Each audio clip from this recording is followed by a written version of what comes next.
So again, what I said was view other windows, data sources, all right? And does everyone's look like this right now? All right. So once you have that, you want to select it's the only thing that's there, add new data source, all right? And it should come up then and look like this. This is one of the built-in database wizards. Again, if you didn't see that, I just clicked on the link right here that said add new data source. All right. We want to work with a database, so yeah. So you make sure, and that's the default. So with that selected, click next. Well, this one's pretty easy because you only have the one thing here. This is going to create a data set for us, so click next again.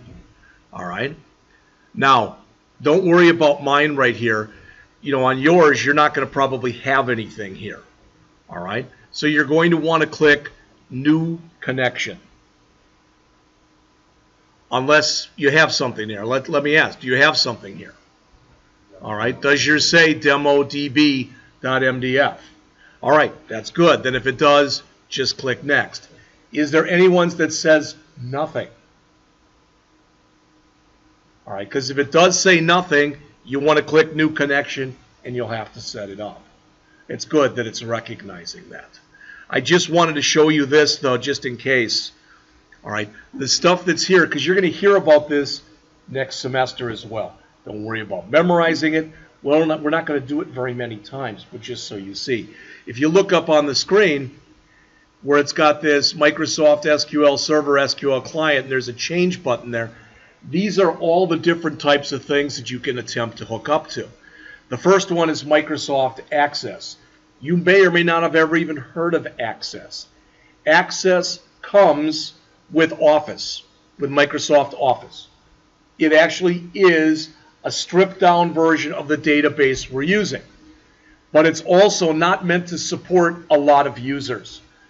All right, I worked I had students do an internship at a company at the last school I was at, and once they got over 50 users, basically the database stopped working in Access. So we had to go and move it from Access to what you're going to be using, SQL Server, because that will actually hold thousands, if not millions, of people. All right, but if we wanted access, we'd go there. This says ODBC database or data source. Just so you know, again, you may not care, but I'm trying to be complete here. ODB stands for Open Database Connectivity. What you can do with ODBC is you can hook up, for example, to a spreadsheet rather than a database. So it's for data sources that aren't necessarily even a database. All right? Then next, it says SQL Server. Notice this says SQL Server, and then the next one says SQL Server database file. All right? The big difference is this third one here that says Microsoft SQL Server. If you had your own database server, so if we had a big database server we were hooking up to, that's the one we choose. Since we're choosing the one from our own machine, that's the one we get by default. Microsoft SQL Server database file. That's what we want. All right? Then in here, they have Oracle, which is another relational database management system. And they've got other, and it says use this to connect to SQL Server 2005 or above, or to Azure. We're going to look at Azure, hopefully, in the fall semester. The idea when we get our project done in fall is not only where we're going to want it to run on our local machine, but we're going to take it and send it out to the cloud, all right, and have it hosted out there. That way what you'll be able to do is give a prospective employer that address, and they're going to be able to get to your project.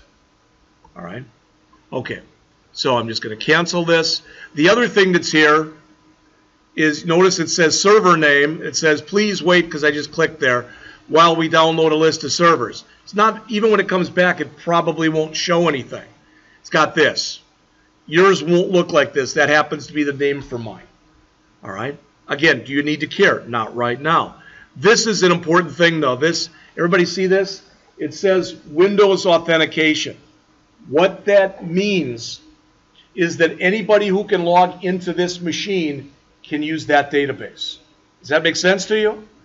The other thing that you could change it to is SQL Server authentication. If you did that, even if they were logged into this machine, to get into the database, they'd still have to provide a login and a password. That's what I was going to do originally, and that's why the form was called Form Login. And I said, you know what? We're going to have problems anyway. I didn't think we'd have the problems we've had. But, you know, and I just said, forget it. So we'll just keep it at Windows. All right. So if you've got all this, as you probably guess, the first thing you might want to do, and if you've already clicked Next, it's okay. But if you click here where it says Show the Connection String, this shows, yours won't probably look exactly like this, but it should look pretty similar. All right, I'm going to just copy this and bring it up where I can make it bigger so I can explain what those different components and that the stuff that's in here actually is. Like I said, I'll break it down. Normally you want to keep this on one line, but I'm just going to put it like this just so you see all of it. All right? This right here means that we're running on our local machine. Just so you know, that means we're running on our local machine. Probably guessed that because it says local DB. All right? So it says our data source means this is where you should be looking. Then it says attach DB file name. And it's letting you know in our data directory we've got something called, and yours again is probably demodb.mdf. MDF, I've heard some people say MDF doesn't stand for anything. I've heard other people say that MDF stands for Microsoft Database File. All right, just depends on who you believe. And this says we want to use the built-in security that comes with this.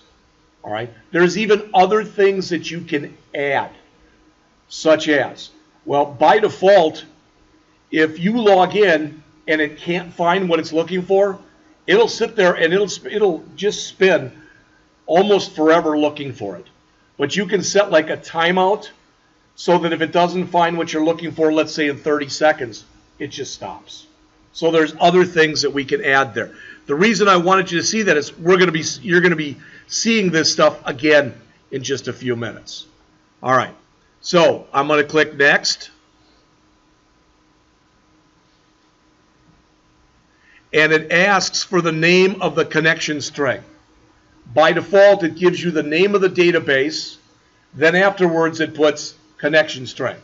Unless you've got a really good reason for changing it, just leave the default, click Next again. All right. Then it comes back and it says that it's retrieving the database information. Guess what? We don't have any yet. All you did was to create a blank database. Does that make sense? So the picture that you see here is the same one under page 3 of what I gave you. All right? So just click Finish.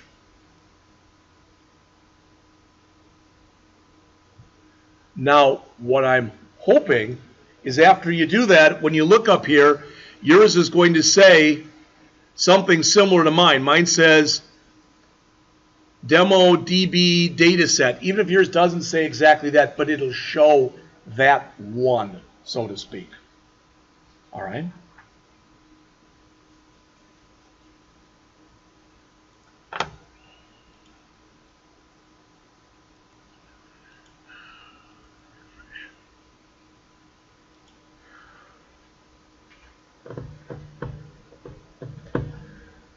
That's not good.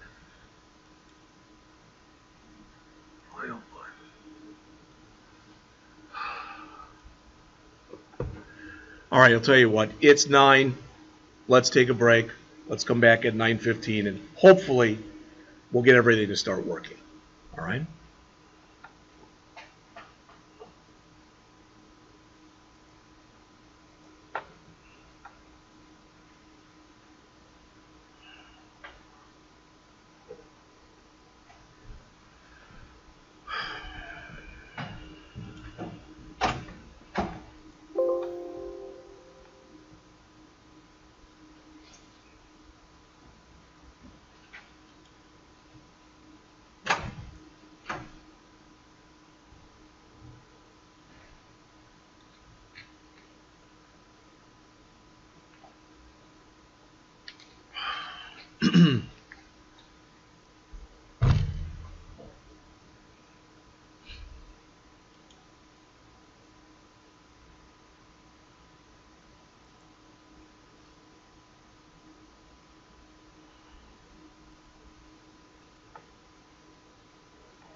Hey, Chris or Evan, one of you, can you take a screenshot?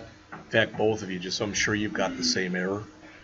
You know what I mean? Try to create that again. You know, when you got the error message, you got yours to work? Okay. Well, can you show Chris what you did? Maybe you can get his to work too then, if you don't mind.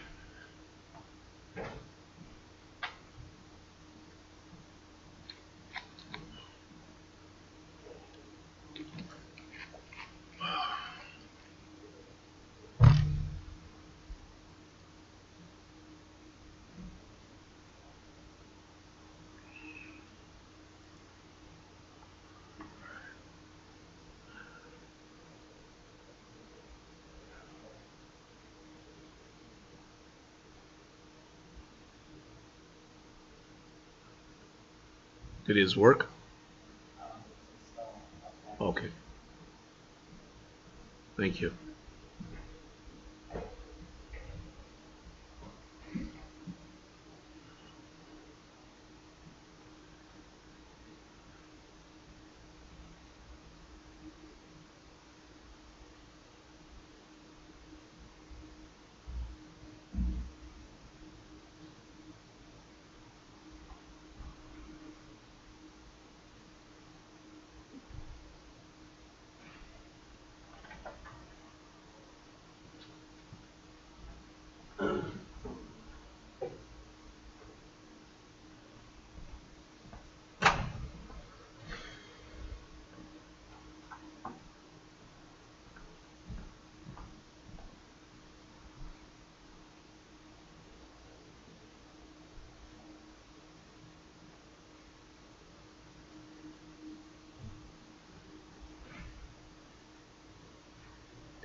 What do you want?